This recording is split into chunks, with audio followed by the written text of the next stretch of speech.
Here's to Disability Pride Month. That's right. Here, come here.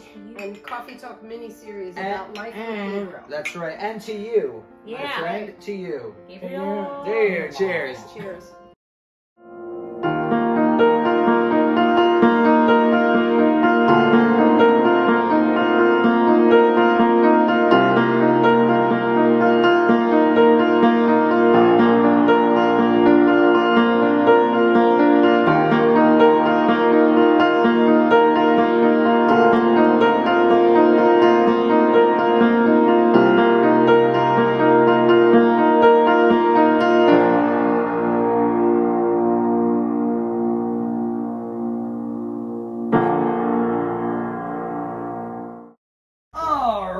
Everybody's got their coffee? Yeah. We're here today. We wanted to do a very, very special video today, and not just this one, for a couple of different videos I think this is going to turn into, in honor of July, which is Disability...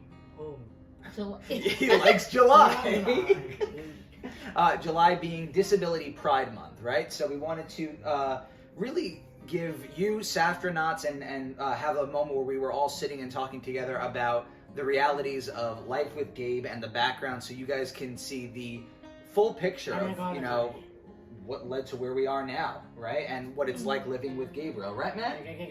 That's right. He's very excited for a family vacation. You said July, and he's like, I know, yeah, July. And so we're gonna get into some real topics today, but you know, so and it's all in honor of this month, right? Yeah. Anything anyone want to add to that? Here's to Disability Pride Month. Here's to Disability Pride Month. That's right. Here, come here. And Coffee Talk mini-series about life with Gabriel. That's right. And to you, my friend, to you. Gabriel. There, cheers. Cheers.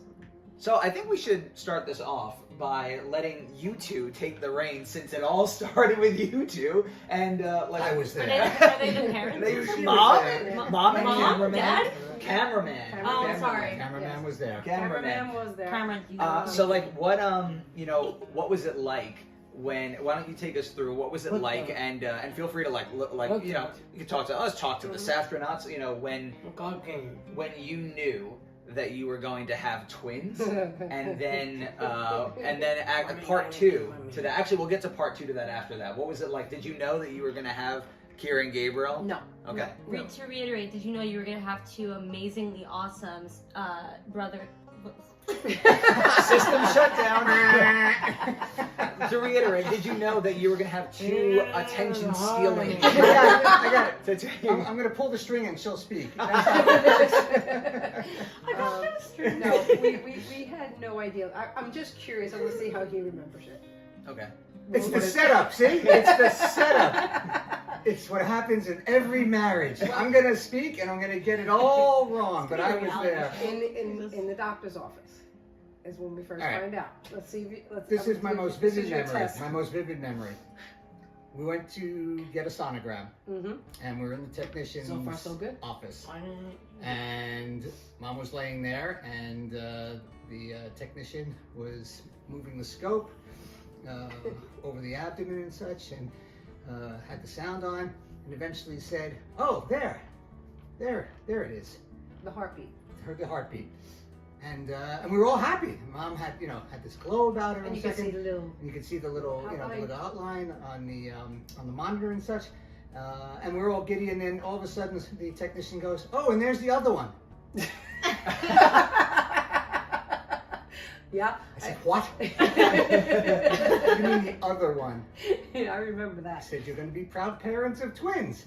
And my mouth went. Do you know which one of us you saw first? No, I don't. Part two. Yeah, But I just remember that one line, and here's the other one. Yeah. Did I get it right? He got it actually 100% right. You got it right. Yes, he did. Extra points for the I think cameraman. I just lay there staring at the screen. I'm like, really?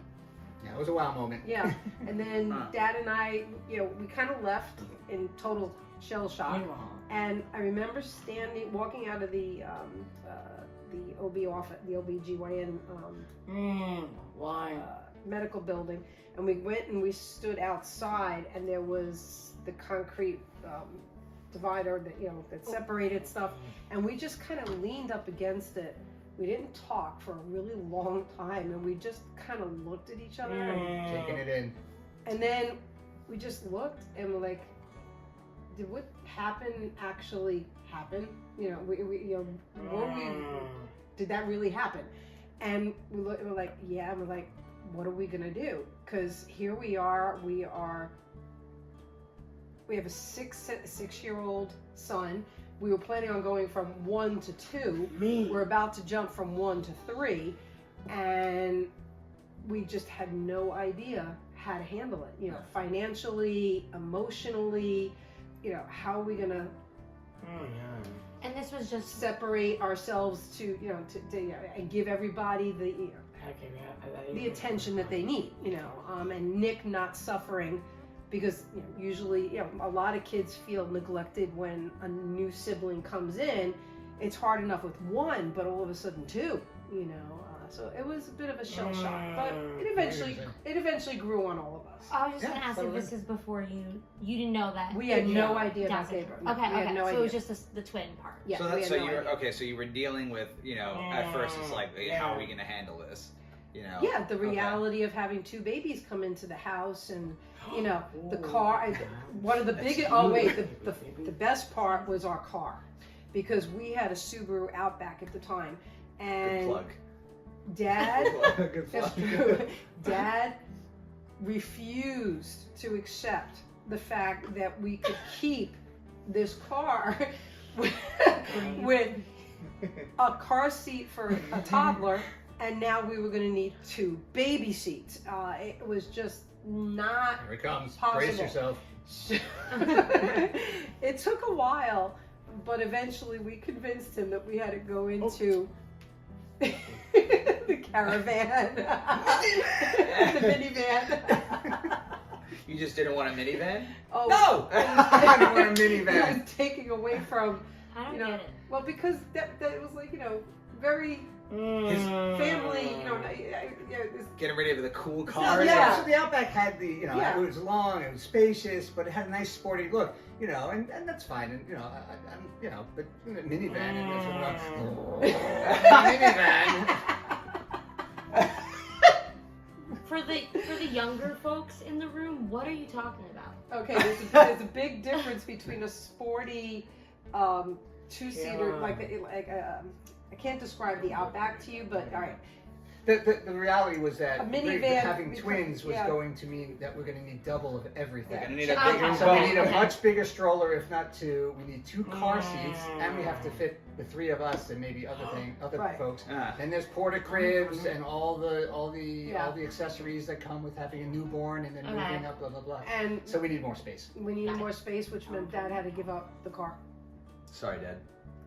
I'm still here. It's not too late. You can still get your sports car. Yeah. One day we'll get you that someday. Yeah. So then what was it like? So like you're saying about like the initial find out you had twins. Mm-hmm. When did you? Find out. Yeah, when did you About find Gabriel? out about Gabriel having Down syndrome? Down syndrome? Okay, so because I was over 30, they want how old? Like 34, 33, 34, something like that. They wanted, they had suggested us doing an amnio, which is something that's very typical when you're over 30 in the beginning of a pregnancy, just to see if everything is okay. But Dad and I decided not to do it because there was a risk if we had done an amnio, I could go into labor pretty much immediately, and I could lose one, if not both babies. So we didn't want to take that chance. So everything seemed normal. So we progressed with the pregnancy, and everybody was growing fine. You had baby A. We didn't want to know the sex of the babies, so we had baby A and baby B. I don't remember which one. We just heard that big like, aw, baby. The pregnancy was moving along fine. The babies were growing, baby A and baby B. Yeah, the baby B. And everything was fine. And then all of a sudden, so the babies were supposed to be born in September.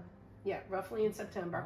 And then somewhere, because I was teaching at the time, somewhere around April, May, right? Yeah, around April or May, I was starting to have premature contractions. And I needed to, I didn't have to go on bed rest as of yet. but I had modified, so I was teaching from the desk at school, which was really cool. I don't know if they know that, by the way. I would say so. Mom, like for context, Mom is how many years are we coming on now? 25 years as a high school teacher. 25 years as a high school math teacher. Yes. Yep. Okay. Me. Woo! Yes. Yeah. So I would be at the desk, and one of my students was, as I talked, would do the writing on the board. And it went on like that for a few weeks, and then they decided I couldn't do it anymore. It was getting too dangerous, so I went on bed rest, but I meant with the couch or upstairs, and they gave me some kind of a medicine that was left in my leg and it had like a pump, and throughout the day, I would get this injection medicine that kept the contractions down because it was too soon for the babies to be born. But again, everything was still normal. And then Dad and I went for a routine sonogram. 1 second, we're having a changing of location. Change of guard. We went for the routine sonogram, and during the sonogram, there appeared to be something wrong. One of the babies, I think it's baby A, is on the bottom, if I remember correctly. The baby A was not really growing.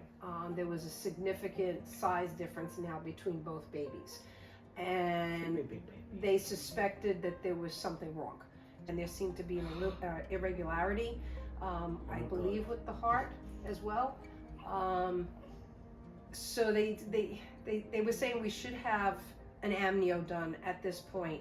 They told us about all these different kinds of diseases that could be fatal for a baby, and they needed to know what was wrong so that they would know what type of intervention to do when we gave birth.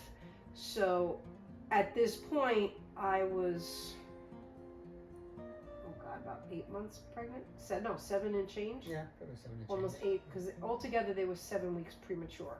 So almost 7 months, I guess, something to that effect. And we had to do the amnio because now there was no choice.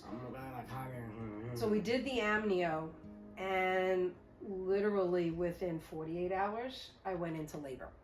Now this part.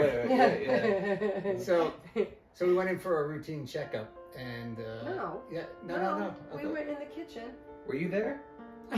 I'm pretty sure. No. Well, what I remember is that's going the into after. the examination room. That's after. Can we start with how we found out about him? Because at this point, we haven't found out yet. Oh. That's what the point of the question was. Right. No, Come on. Where Where are we? So we had the amnio. Cut this part. They had the amnio, and they were rushing the results to California so that they could find out what was wrong with baby A. So, and I remember, and this I remember very vividly. We were in the kitchen, and we got a phone call. Or actually, no, it was right before the phone call. I didn't break my water, but there were definitely some symptoms that signified that I probably was in labor. But because I had medication in my leg, I wasn't feeling the contractions. And right after that happened, and we were about to get things going, the phone rang. And it was the doctor's office with the results from the amnio. And it's at this point that they tell us that baby A has Down syndrome, and that they're... Wait a minute, did you say that again, Gabe? You had Down syndrome. Say it down. Well, you said it in one moment, he'll come back.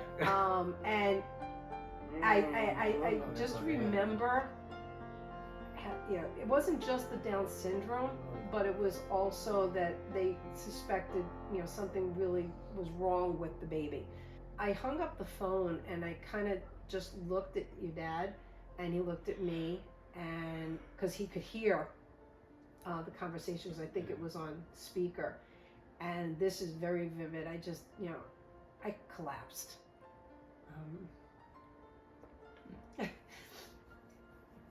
Sorry. It's okay to feel things. Sorry. Okay. Yeah.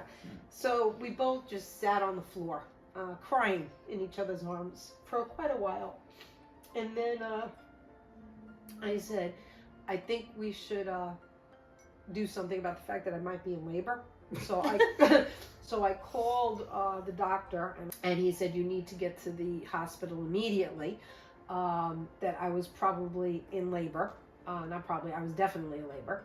So that's when we got everything in action. Dad called Papa, who is his dad.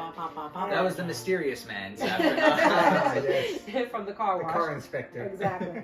He called him. We called the aunts, my mom, everybody, Nana, Papa's wife, and everybody came over. Papa, this is about you and Kira. We're talking about you, man. Because then Dad's going to take over with the funny part. Okay, so... That's all. That's why you're here. So, everybody comes over.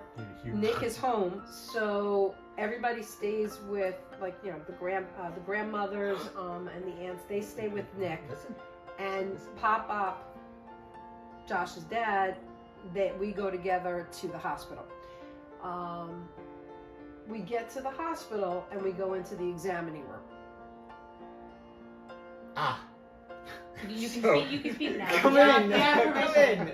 Bring in the clown. Okay.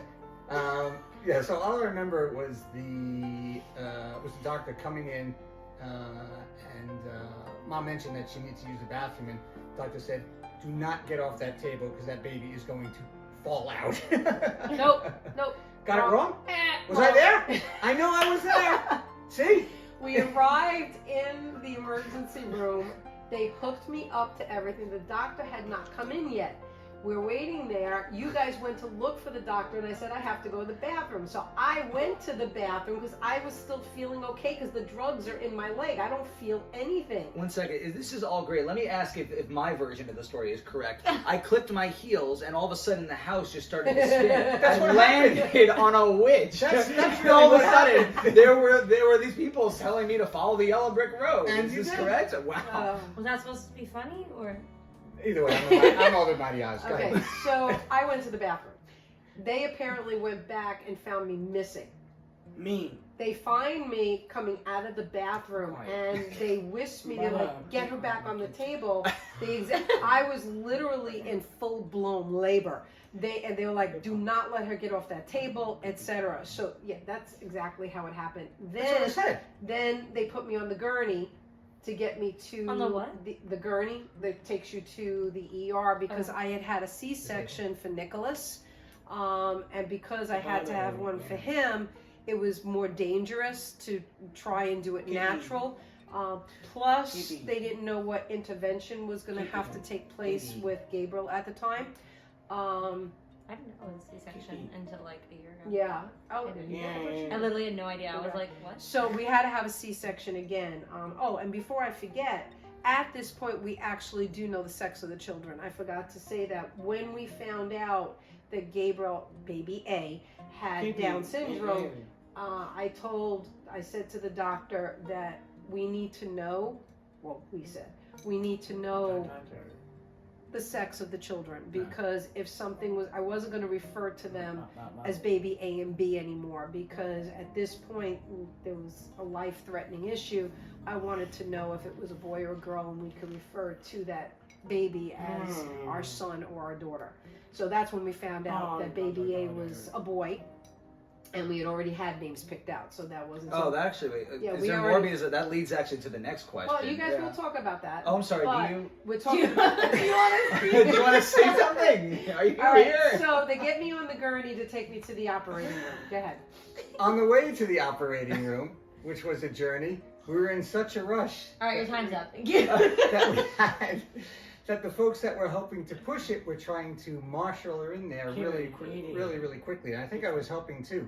And we didn't quite make it through the doorway. We had to first hit the door jam in order to make our way in there. It was totally out of a comedy film. Right. Trying to push her in to get. Well, everybody was rushing. The OR was getting everything together and what have you. And we were moving and looking at her and watching everything. And all I remember is smashing into the door jam. Sorry. This part I don't remember most. Was it your feet or your head? And it was sort of like, back it up, and let's get through the door. It's like a delivery truck, literally. And in all honesty, I don't remember any of this part at all. Yeah. So I think they Well, also I think it stopped the medication at this point. So now I'm feeling pain. There were many emotional moments with it, but at this point, I think just for me, this was, this was like taking your hat and turning around, because all of a sudden we're about to be a family of 5 in like an instant. And when you're ready for thinking that, oh, okay, maybe I have another month or month and a half, and then we're going to go, she'll go into labor and give birth. Here it is suddenly upon you. You realize that like within minutes you're going to be a family of 5. Yeah. And you're worried about mom, worried about the babies, worried about you, and all that sort of stuff. So a lot of them are emotions swirling, I think. Yeah. Right. Be trying to be ready, but also like. Yeah, take a breath and realize what's coming. Yeah. I don't think at this point we were really even thinking in any way, shape, or form about the issues that were with Gabriel. At this point, it was really the babies are coming, and let's just get that done. Step one. Let's just get them into the world. Yeah. Did you know like how fast Gabe and I were gonna come? No. At this point, I'm drugged. Okay. I'm definitely drugged. Okay. I really don't remember much of anything. Yeah, but it was really, really quick. We went to the OR and they strung a curtain that was over Mom's midriff, so I couldn't see anything that was really going on. But I was there with Mom, holding her hand and patting her down. There was a sweet nurse that was there, and nurses get tons and tons of credit for what they do. And it was this happened in minutes, and you can only hear here's your boy, right, because Gabriel came out first. He's actually older, girl, right? And heard the crying, and everybody was doing what they needed to do to bring the babies into the world and clean them up and everything. Okay. Well, you totally remember that you said that you didn't get to hold us right away, right? Because they kind of needed to see everything was okay. Well, the problem is that both of you were 7 weeks premature. And because you're very tiny, really you were like 4 pounds, something like that. Is that not normal? It's very low weight. So after the babies, are taken up and cleaned up because you're underweight and you're premature, you have to go to the NICU. And that's thing for those of you who don't necessarily know, it's the intensive care unit for newborn babies. So both of you were brought there, and you have to be. So I didn't actually get to hold you or any of that when you first were born, and I really don't remember anything else until I opened my eyes in the recovery room, and Dad was there. And then all of a sudden, they said, my big baby. Number 1. And he was so cute because he was like so little. He's 6.5 years old. And he used to be cute. That's right. And he came walking into the. They allowed him into the recovery room. I'm not sure if the rules are still the same now, but he was allowed in with my brother-in-law, who had been the one taking care of him while we were at the hospital because everybody else had come. Uncle Toby. Toby. Always known as Toby, that's right. So he brought him in, and Nick came next to me, and he was holding my hand, and he wanted to know if Mommy was okay, and how the babies were, and it was a sweet moment. It really was. And that was it. So you're so cute. And we went from 3 to 5. That's right. Wait, so question. So you said earlier that... I'm sorry. Is my speaking somehow humorous to you? That joke doesn't get funnier. It gets funnier every time I say it. Actually, maybe you should ask this one based on about the names, how they decide that. So but you were saying you guys were saying before that you had already decided the names. How did you come up with our names? And this is Kira and this is Gabriel. No, I'm Gabriel. This is Gabriel and this is Kira. All right. So originally, I've just always loved. I was there. I said something. Dad wanted. So for a boy. Yeah. What were the options? Okay, yeah. Dad wanted Elijah was one of them. Elias was another one.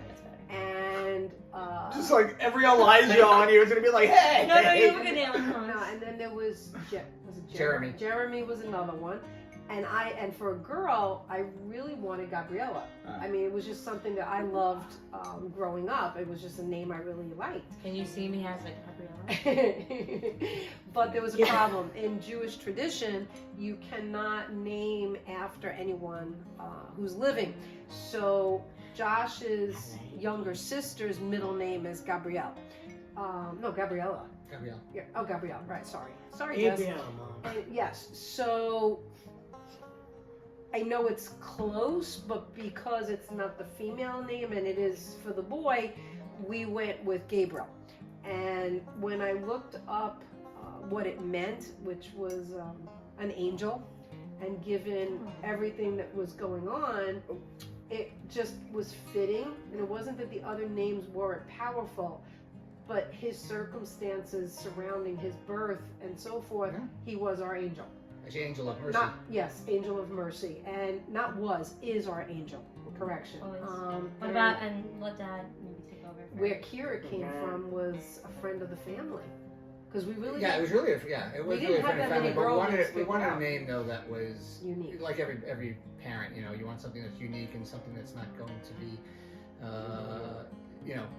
given to, you know, lots and lots of girls and what have you. And so Kira just had a nice, soft feel to it. Well, this is also very, very funny because I'm glad that you wanted such an original name for Kira and Gabriel. But for me, you happened to pick the #1 name of 1996. But at that point, not that many people had Nicholas. No, but now everybody's named Nicholas.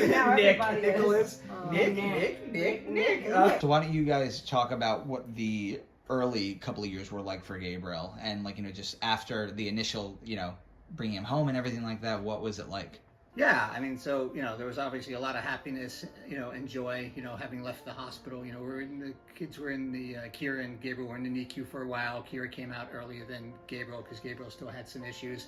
I think with Gabriel, we had to wait for his sucking motion to come into effect so he could eat properly. It didn't come in for a little while. It was the first year and a half or so was challenging, I think, with him because with many Down syndrome individuals, they can have many medical issues early in their life.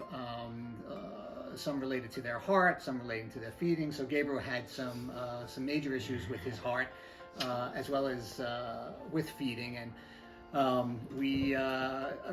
make the sort of a long story short, we learned that he had a hole in his heart that needed to be repaired. 2 holes in his heart that needed to be repaired. What ended up happening, I think, where we were out in the Pocono Mountains at my mother-in-law's. Right, my mother used to live there. Around Thanksgiving, and Gabriel started to crash. He sprung a fever. We didn't know what was wrong. Eventually decided we needed to go to the emergency room.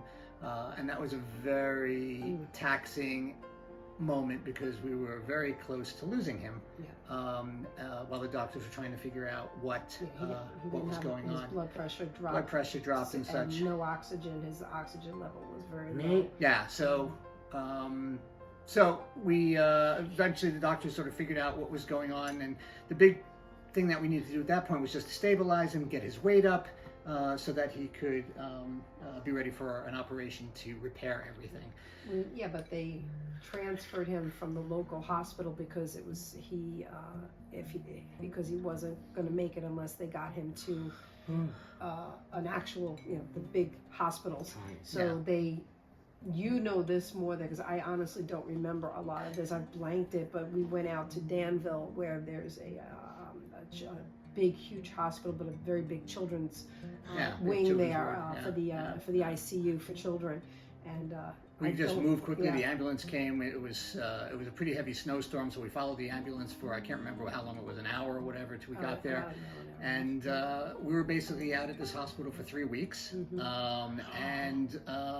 Elena, Mom was amazing because she just sort of kicked into mode and set up shop.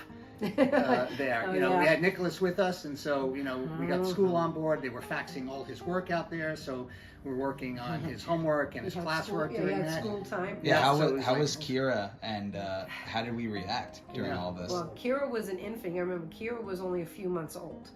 You were an angel. I mean, you were not. You knew that that your brother was very sick, and you were definitely not trying to you were very understanding, in the sense that Daddy and I were at the hospital all day long. But the best part was our entire family basically came out. My mom, she had a room on the same floor. Josh's parents came out. They had a room, my mom and my brother. And my brother, as it turns out, also has Down syndrome, but for other reasons. He used to take you to the pool every day. So he would take you after you did your studies and so forth. But we had both grandmothers there. So they were helping with you, helping with Kira, while Dad and I, and mostly your dad, actually. Your dad was usually at the hospital with us all the time because he's also a doctor. And we would be at the hospital all day into the evening and then come back. But we had an arrangement, and then your sisters would come out on the weekends. Sisters would come out on the weekend, friends were coming out, and you want to talk about a community coming together, you know, there was a big collection that was taken up in Mom's high school, you know, to help with some of the costs out there. My workplace was extremely flexible, you know, and I was just working remotely from where I was. Yeah, they never gave, you never had to take a day, like a vacation day or anything. Totally yeah, it was amazing. But, you know, set up shop. So outside in the hallway, Mom strung rope in order to hang the laundry and such and going out. We just really we were living out of there. Yeah, the hotel was very understanding about that because we were living there for 3 weeks and it was right before the holidays. Right. So it was, it was right before because it was after Thanksgiving. So we basically spent from Thanksgiving to right before Christmas and Hanukkah. I was gonna say, it wasn't like Hanukkah. I remember Hanukkah being at the hotel. And Dad's birthday. Really? But yeah, we did. Yeah, and I remember. I think we went to Applebee's. No, the hotel lobby. We had a whole birthday celebration in the hotel lobby, but I had gotten. I somehow got a hold of a little menorah, probably at like a Walmart, and a little Christmas tree, and I put I put that in the room so that this way you would have some sense of normalcy while we were at. Though that was very important. I mean, it was hard enough that we weren't there, but you needed to have a somewhat normal daily life. So when are you? Sorry, go ahead. Yeah, I mean, so, you know, to sort of fast forward a little bit, you know, eventually Gabriel was stabilized enough. We were able to leave Pennsylvania all together as a family, which was great. The next step was to have his heart repaired, which is sort of what the next step was. Which was a couple of months later. A couple of months later, and then same with his feeding tube. Everything started to kick in, and oh, is he referring to the feeding tube, or because it was connected? Not feeding tube, feeding tube. He thought Daddy said feet. No, feeding tube. Yeah, so you had a feeding tube here, and eventually we were able to get that removed, and actually Nikki was helped to remove that and, on our dining room table. And and at that point Gabriel, you know, started to really spring into action, and you know, all those medical issues sort of dissipated into the past. He started to sit. He started to sit up. He started to walk and do do all the things that he needed to do. That Gabes do. And that was it. It was a very challenging time, very emotional time. But the whole entire family came together. There was a ton of support, a ton of friends, a ton of neighbors, and all that sort of stuff. And that lasted throughout the years too. Yes, we've always had a lot of support from our family and from our close friends on the block. Yep. Excuse me. And they still are. Everybody's still very, very much a very tight unit. That's why he keeps talking about the cottage. And and well, we're not going to get into that. No, Gabriel, that's my coffee. Here. Thank you. I'm going to come over and have it in a second. Oh, he's showing the picture. Oh, I know. Can I hold it up? Go ahead, show the camera. You could show it. Turn it around. Turn it around. I'm going there. You want to go there? We're going to go there. So is the whole family. But what was I going to say? It's so crazy to think about, like knowing, how big his heart is, how like in a lot of ways it started with like issues with that, but how he lives every single day. Gabriel, I'm complimenting you and you're leaving the building. Where you going, buddy? Where you going? Gabe? Oh, he's going to his sister. Oh, you want to, that's nice. I'll cut that. Good. I was gonna say, do you agree though that like the how like just like the symbolic aspect of it that he had these holes in his heart. Yeah. But you coming to me now? Okay, half your head is gone. There you go. Smile. Hi. He's making rounds. Oh, why don't we go back over there together? Come here. Here, let's go together. You know, when it comes to him having all of this with his, I don't know if this is necessary to say or not. No, it's a nice thing to say. Yeah. Put your feet down. Put it down. But the fact that, like, thinking about it, the fact that he had Pay attention. Gabriel, Hey, Gabe, Focus. Gabe, He's talking. that, He's that talking. he had these issues with his heart, but you know, like knowing now, oh my God, 20 years, 20 Almost years, 20. almost 20. Almost 20. Their birthday's July. I know, your birthday's coming up.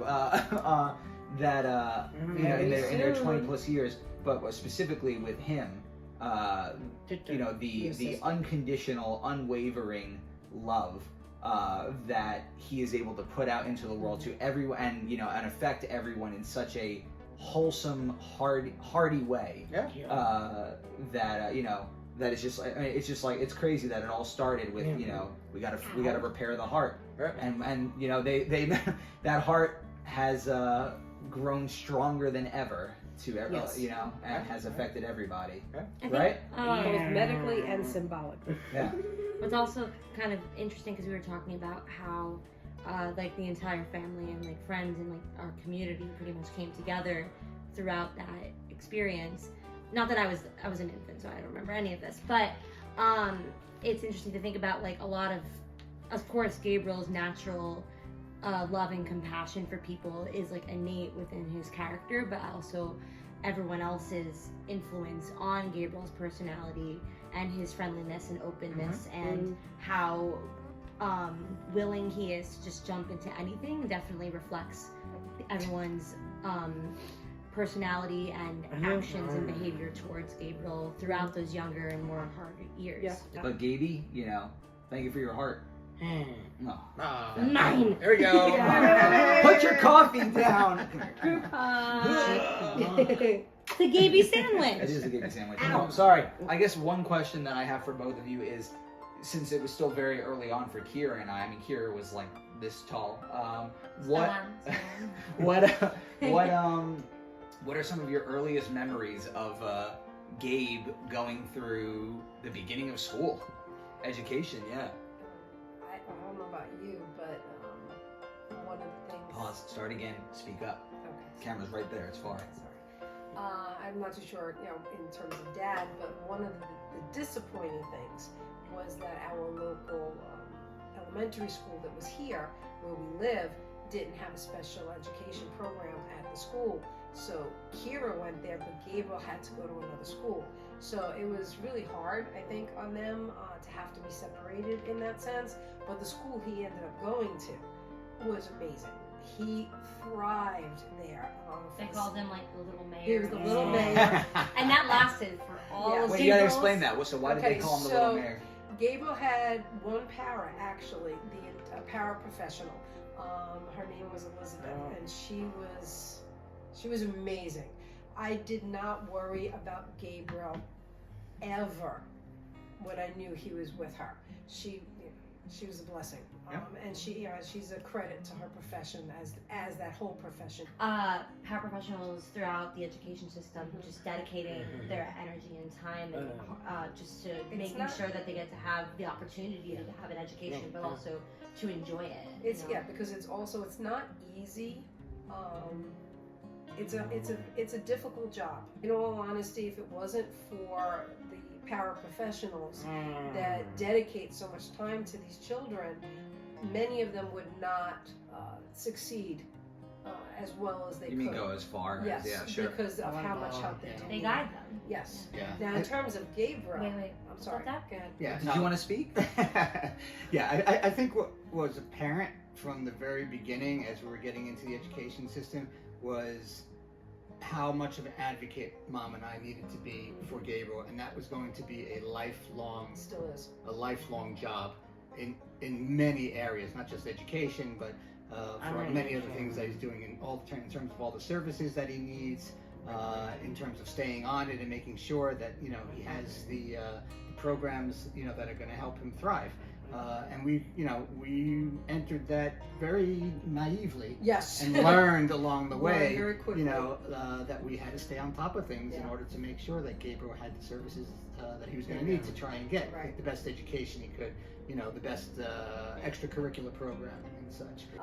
One of the things that was very apparent about Gabriel at the school he was going to is that everybody knew Gabriel, whether it be the teachers, and this of course trickles down to his future education as he went into other schools.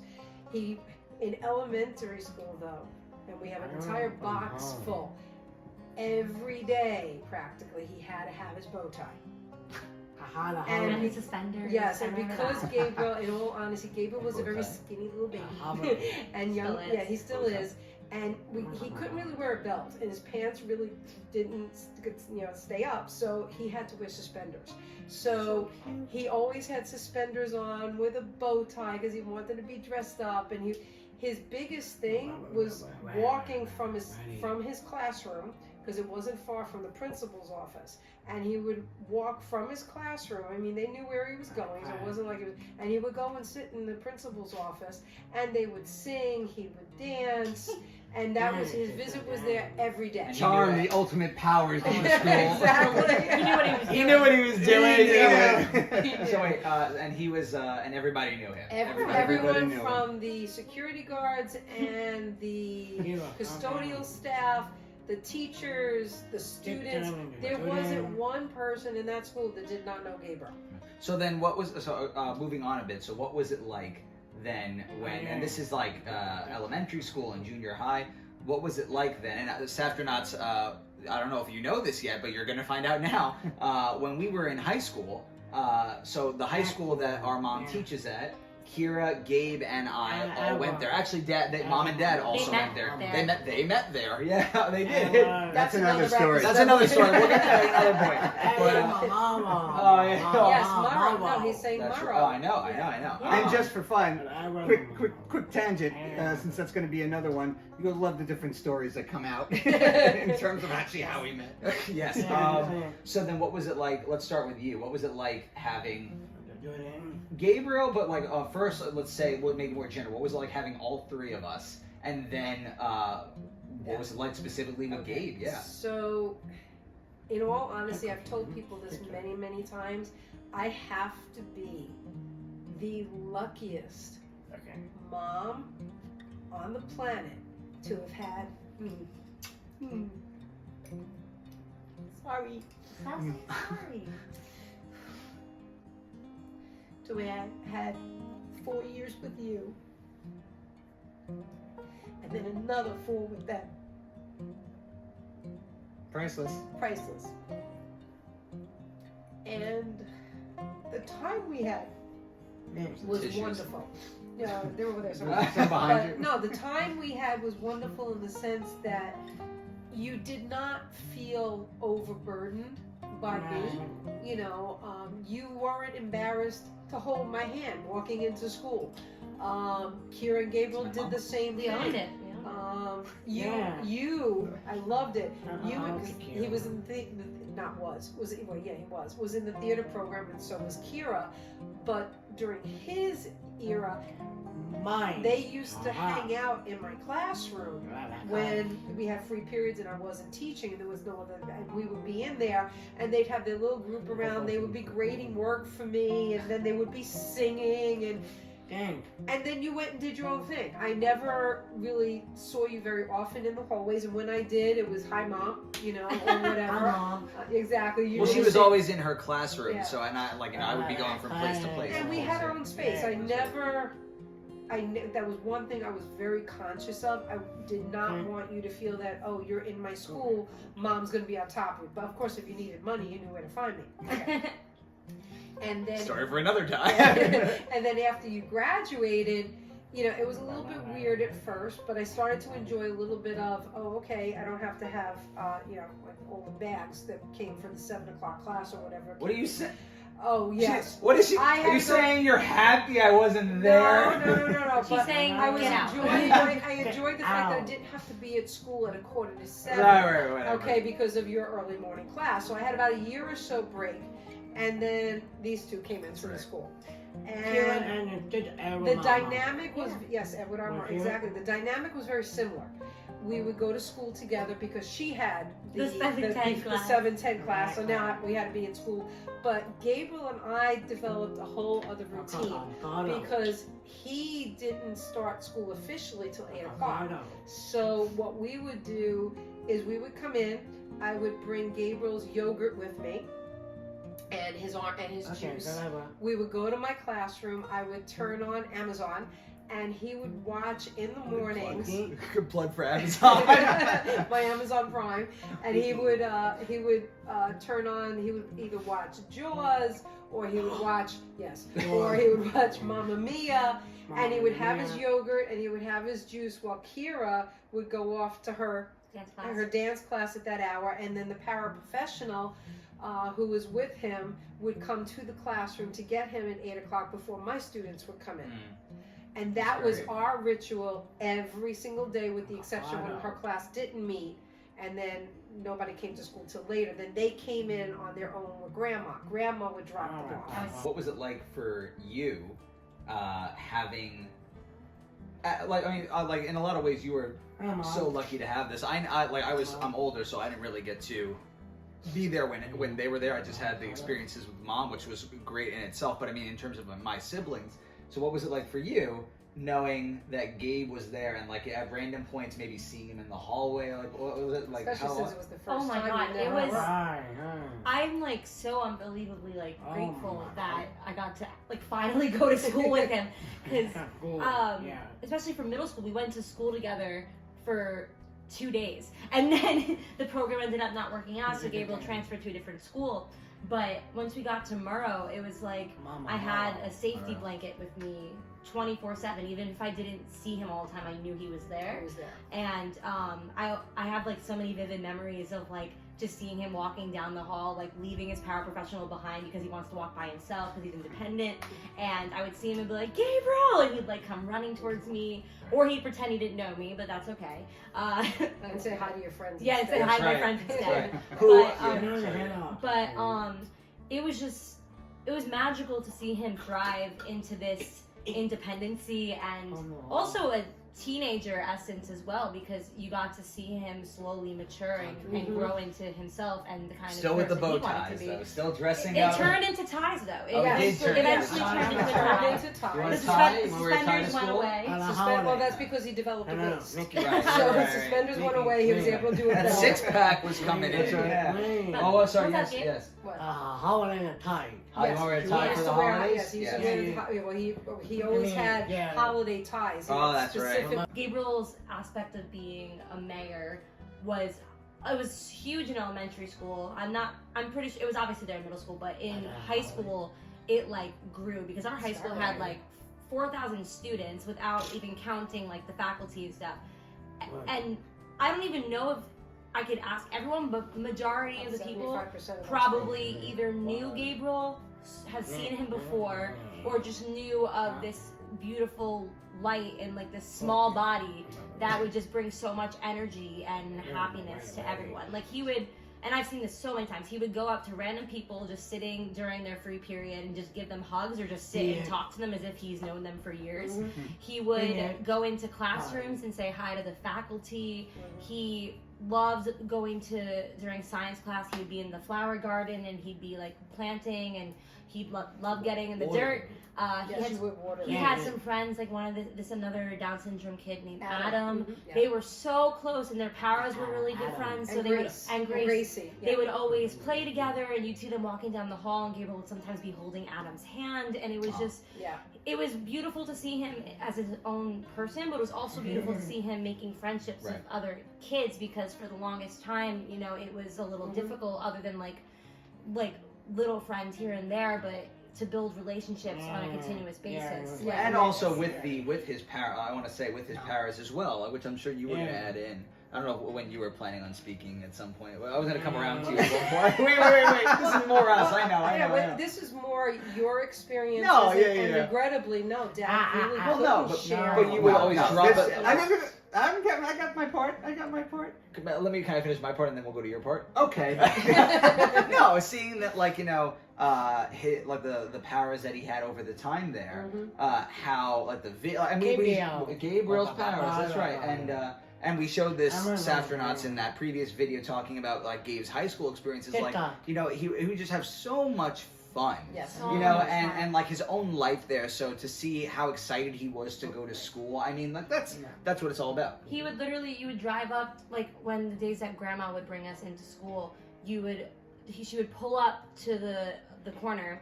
Gabriel would immediately say, "Bye, Grandma," and he'd like go out of the car and start walking towards the door, leaving. And he was he had his bag, and he was just so excited to walk in there. He loved going to school. Yeah, business. And then towards the last couple of years of when they were there, I took on another job at school. Aside from teaching, I became the attendance coordinator. So I was in the attendance office in the latter part of the day. It became even more of a ritual, because their jackets would hang in the attendance office, and throughout the day, every now and then, one of them would pop in to hug any of the ladies that were there, and she was a monitor there. But Gabriel always began his day with me in my room and ended his day at the attendance office. And he would come in, he would sit to wait for the bus, and he would give everybody got their hug with hugs. All the women in the office, including me, it must have been from something with birth, because they are huggers, both of them. They can't leave a room without hugging every single person in that room. But yeah, there was some very, very, very unique moments, but everybody knew him. And the kids were very good with him at the school, I must say. There was never a negative experience ever with any of the relationships with the students. I'm sorry, and you want to speak at some point, probably, right? Great. It was 8 very, very special years. And I know how important this was to Mom, and I think, for Kira to be able to share that whole time with Gabriel, and I'm sure Gabriel to share that with Mom and Kira, was really special, And lest folks feel like I wasn't in the picture, before I became cameraman, I was chauffeur. So at many different hours, whether it was early or 2 in the morning, there I was taking Nicholas, Kira mostly, but Gabriel from time to time, back and forth to rehearsals, along with their friends, or to cast parties, and then we'd have to pick them up at 1 or 2 in the morning. Don't act like you didn't enjoy it. I kind of miss it, It's like, everyone would just sort of, hop into the car. But dropping them off in the morning also, when you would stay home and drop like the ducklings. That was a very special period, I think, of our lives and what have you. And, I knew as the two of you were going to graduate and everything, that was going to be, a bittersweet moment for Mom, because, I know how much happiness it brought to her, knowing that you were in the school. But also that you were able to spend all that extra sort of time together, whether you were together or not. But it was a very important shared experience. Piggybacking onto something you said about all the students being really kind with Gabriel, one of my biggest fears going into high school with him was, I didn't know how some people were going to react or treat him. I never experienced anyone who treated him in a disrespectful way. But I've heard comments, and Nick and I especially, we all share this, but as siblings, we have a very protective quality over Gabriel and want to make sure that everyone treats him kindly. But in Murrow, I never had to worry about it. I had conversations in my head of how I was gonna interact with people if they, treated him wrongly, but they never did. And Gabriel, he was the first kid with Down syndrome to perform on the main stage. In a production called Sing that we did, and we showed that as well in that previous video. And there was also this thing called Murrow Bowl, which is this big Olympics thing, where everyone had big teams of 10 to 15, and Gabriel was actually on my team. We were the high school music bowls, and it was a whole field day, and Gabriel was jump roping, he was playing soccer, he did an egg toss. Kicking the ball. And he was, we had to do a pyramid for one, and he actually was the top of the pyramid too, which was really cool. And we won that challenge because of that. But everyone was so accepting and wanting Gabriel to succeed and to shine in his own light. and it was beautiful to see, but also get to experience it with him by his side. It was awesome. And I think that's a really important piece of this family. I mean, we're very protective of him. We also have to let him sort of live his life, but it's very important that we advocate for him, for the acceptance of who he is and what he can contribute, and he did a lot of that in the school because he had the latitude, to be able to do that because of the people who were there. And they grew because of him. Right. And I will say, and I think we can all agree, I mean, that we are very, as a family with him, incredibly fortunate because I can't even think in my head of one person that I've come across that has not been incredible with Gabriel and has not been super accepting and understanding, and every person that this kid comes in contact with is better off for it. Right? Yeah. And there would be moments where some people, like, they would be very kind, but they might not fully understand certain, like, gestures that he has or the ways he communicates, but they are always willing to learn, which is always that's the the most, key. that is as important as being openly understanding right from the get-go. Like, it's also being willing to learn and understand how Gabriel communicates and goes through the world. How you doing? Gabriel, you know why we're doing this also? This is for July, because July is Disability Pride Month. All about being proud of you. Okay, because what are you, Gabriel? You are?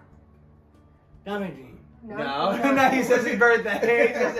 You're not 17. I'm not 17 anyway. No. Do you have Down syndrome? Down syndrome, right? Here's to you, man. Here's to you. So, Kira, why don't you talk to us a little bit about what it's been like living with Gabe, being Gabe's sister and his twin? Gabriel is my best friend, but he's also like the physical embodiment of the person that I always try to be every day, and he pushes me to be not even just kind, just to be open and accepting of anyone I come across of, and he gives me the confidence I need when I feel at my lowest. And when I look at him, I feel like this wave of protection that he gives me, and as my older brother, and my neck. well, you too. And I tell everyone this who asks me this question, but I would do literally anything for him, and because I have so much love for him that goes beyond how I can even express it in words. But you're my buddy, right? By the body, I think there have been obviously difficult moments. It's obviously frustrating as someone who cares about him so much to know that there's some things throughout life that he might not be able to embark on because of the fact that he has a disability, but it's also beautiful to see all of the things that he can do. Like, he is extremely intelligent with technology. I don't understand how he finds things on his iPad, but he finds them, and I never understand how he does it. He has amazing rhythm. He's an incredible dancer. He's extremely flexible. He can do any sport. And me being a feeder kid, I will never have that ability. And he's so stylish, and he knows how to comb his hair until it's perfect. And he'll come into my room and he'll pick outfits for me, and I'll go through my closet and I'll ask him yes or no, and he'll put the clothes in a yes, maybe, or no pile for me. It's just I have my best friend with me all the time, and when I'm away at school, it feels like a part of me is just not with me, because he's my other half, and he's just I don't know what I did to deserve you, but I'm so grateful for you, buddy. So what's it been like living as Gabe's brother? Older brother. Hi. Fun. Fun is the best way to start with it. It's almost like every single day, no matter how stressful things can get. I'm thinking of it now. I have to really try and think about what it's been like throughout the years, but so many skills, so many things that just don't come naturally to people have always been natural for me, for Kira, for I feel like us as a family, because such as patience. Growing up with him, I just have such like a deep-rooted understanding of just being patient with people and deep-rooted empathy for other people, and that's because of coming of age, going through teenage years with Gabe as my brother, and I would say as well that speaking from now, when things get stressful, when things get very, very busy, getting to just coming home at the end of the day and just seeing Gabe on the couch with his headphones and his iPad and just flicking the drumstick and just like, so, he just doesn't know, he doesn't live a moment of his life that is not lived fully and in just a fun, almost childlike innocence throughout his life. Every single moment is just full of that kind of energy. So it's almost like all that stress goes away when you're just around Gabe, you know what I mean? And I will also say that in the last couple of years, getting to, and now with the family, with everyone, what a blessing it is to have come out of something that could have been very, very, crippling to, like from a career standpoint also. Be with me for a minute. From a career standpoint to when we went into lockdown, went into the beginning of the pandemic, it could have been, well, what do we do now? But I think all of us, we sort of, as a creative outlet as first, but found making videos for social media and these fun, wholesome videos with you were like a way of not only just like having fun while we were home, but as a way. Am I boring you with my story? Yeah. Was a way to just like keep growing, and like as many of you know, I'm an actor, and so for me to be where we are now, where we've grown to this point, and knowing how far we can go as a universe with everyone, but also to be able to do this with my brother, it's given me more of a purpose, is the best way to put it. I knowing how, like, what I want to do going forward, and like and sort of unveiled where all of this has led to, how I want to be an ambassador down the line. I want to help with legislation with people who have special needs, people who have Down syndrome, like Gabriel, and it's given me more meaning that has come from all of this and come from you. So you, my friend, I want to tell you something. Yeah. I want to thank you for making not just my life, but everybody's life better. Better. Okay, I love you. I like you.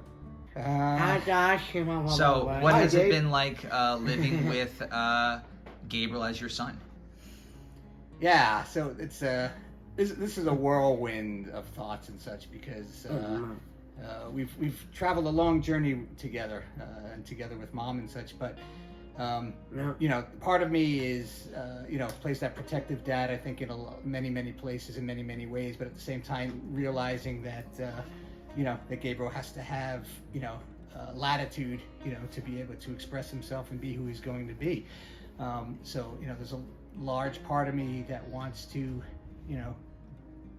pave the way for Gabriel, get everything out of his way, get the programs in place, get the services that he needs, so that he can really thrive and have a very meaningful and fulfilling life.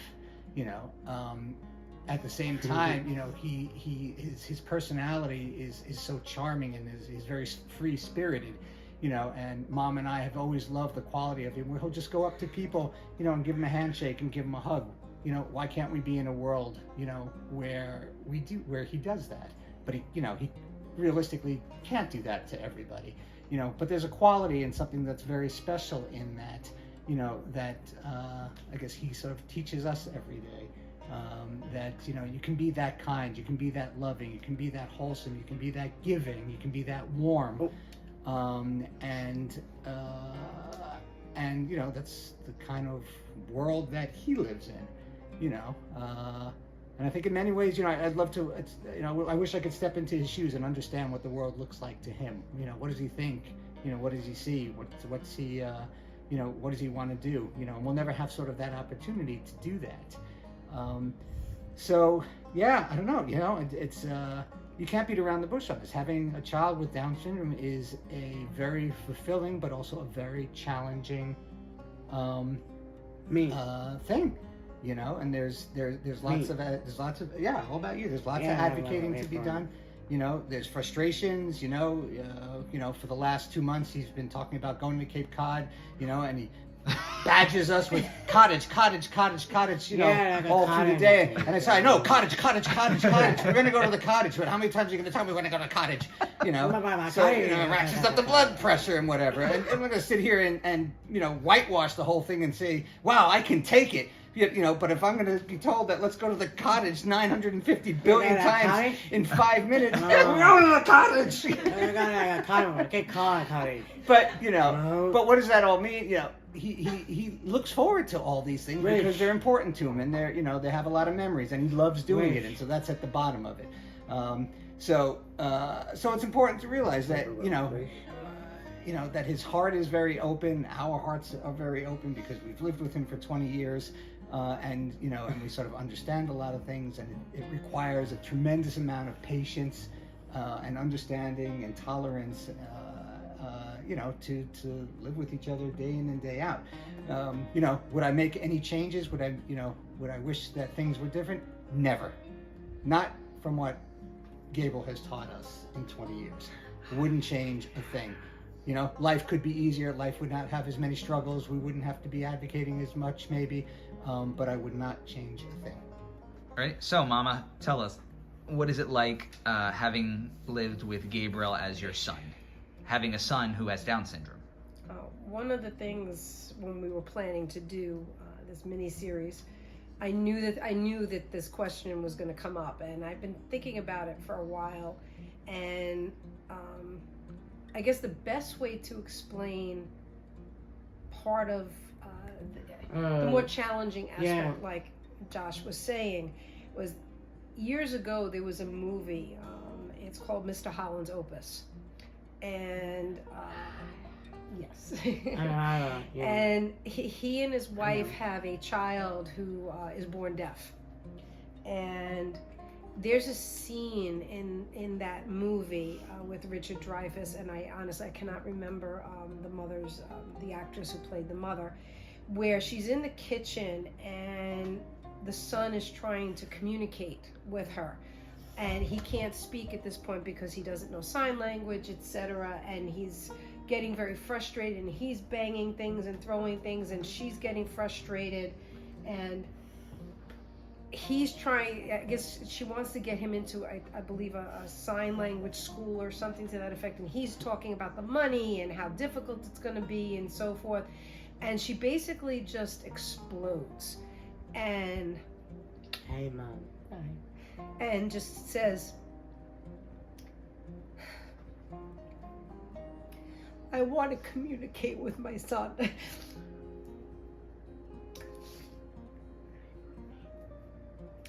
That's been the hardest part over the years.